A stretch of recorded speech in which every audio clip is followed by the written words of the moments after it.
Second place goes to Mrs. Maria William Peter, who was nominated by Dr. John Fosa. Congratulations. Pemenang kedua dimenangi oleh Puan Maria William Peter yang telah dicalonkan oleh Dr. John Fosa.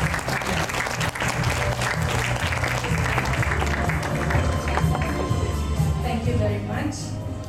And I'm not going to address all of you by names or what, because I'm not good in remember names. But anyway, thank you very much for giving us, as a mother, the opportunity for this contest. And well, I don't expect me to get any numbers, but I'm happy also at the same time. But maybe I just want to share with you the experience doing the rural projects with rural women. Well, my projects, our projects, are mainly in the long houses, in the very interior places. It's not, some places are not easy to reach. 2 years ago, I was doing a women development projects in Ulu Lemana, that is in Klili 2nd Division. And of course, our main program is teaching adult literacy, teaching the adults how to read and write. I'm not a teacher by profession, but we were trained by, a group of us were trained by one American who worked with United Nations, and he was sent by the United Nations to Nepal to educate to teach the women there. Anyway, he was invited to Sarawak, and he told us how to come up with the modules for, especially for this literacy, adult literacy program. And well, first we do the survey in Lemana, and 18 representatives from the long houses, 18 long houses, came for our vision meeting. Vision meeting is where we introduce our program, what is the purpose and who it is for and things like that. And those who are interested, we get the name of the long houses. And then we go to each long houses again. Personally, I went to each long houses again and meet with the whole community. We discuss with the chief of the long house, the Tuan Rumah, and then also the AJKK of the long house, and the women also. And if they agree, they want to have the program in the long house, then we'll pick them, we choose them. If the response is not good, then we just let go. We don't want to waste our time if they are not interested.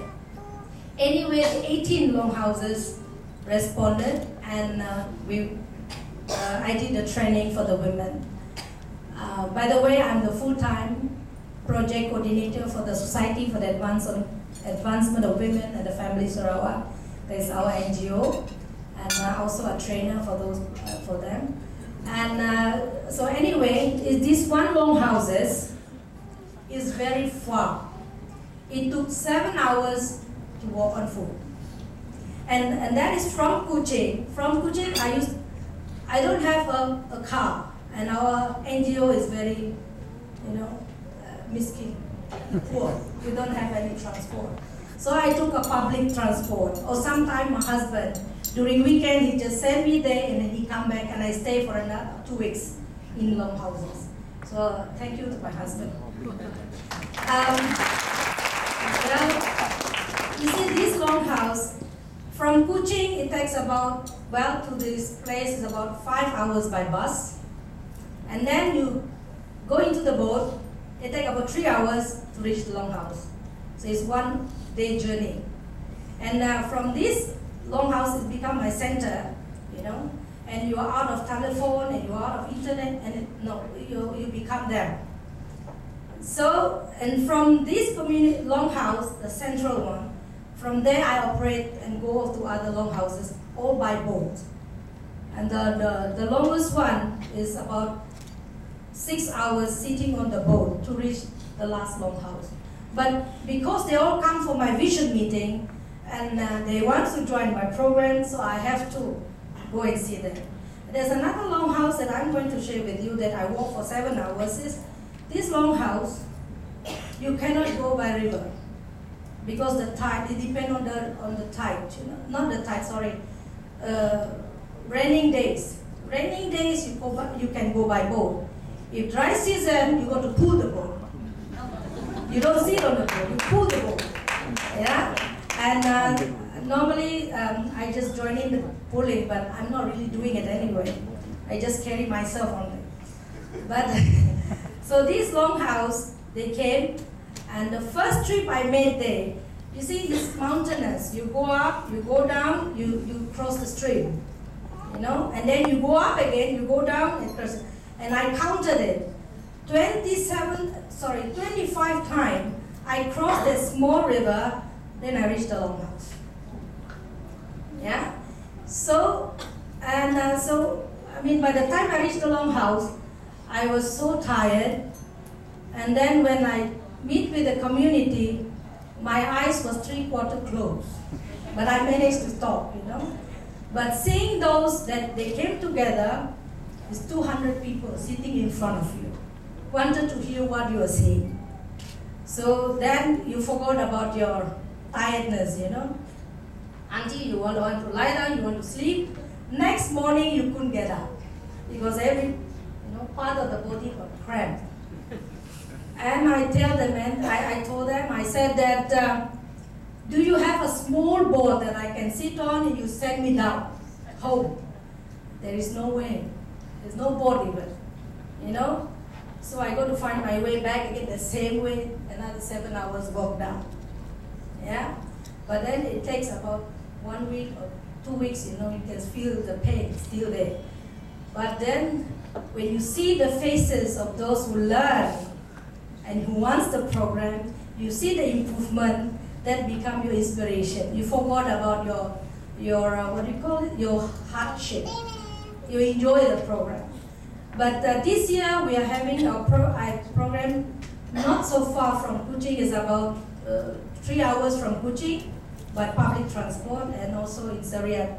And there are 12 communities this year joining our project. Actually, the needs is there everywhere in the longhouse. But then because of fund, it's always not enough. At the moment, we are sponsored by Pro Literacy International, yeah, who gave us 5,000 US a year project. That's how we run our program. And previously, we were sponsored by SIDA. So SIDA moved out from Malaysia, then Pro Literacy came in, and that is the one who sponsored us until today.